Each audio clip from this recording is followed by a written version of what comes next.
Nag-uusap yata itong dalawang pusa na ito eh. Ano kaya? Ito si... Ito, suplado masyado yan. Lahat na ng pusa dito, ina-under niya. Dayo lang naman.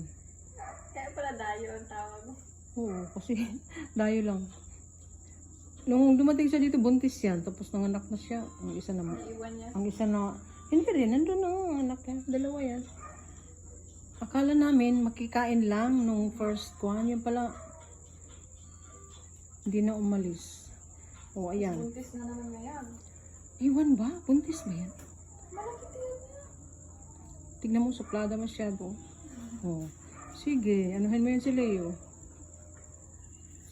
Anong pinag-usapan niyo? Mayroon pa doon sa motor. Oh. Si Bella. Doon siya sa taas. Ayan. Ayan o.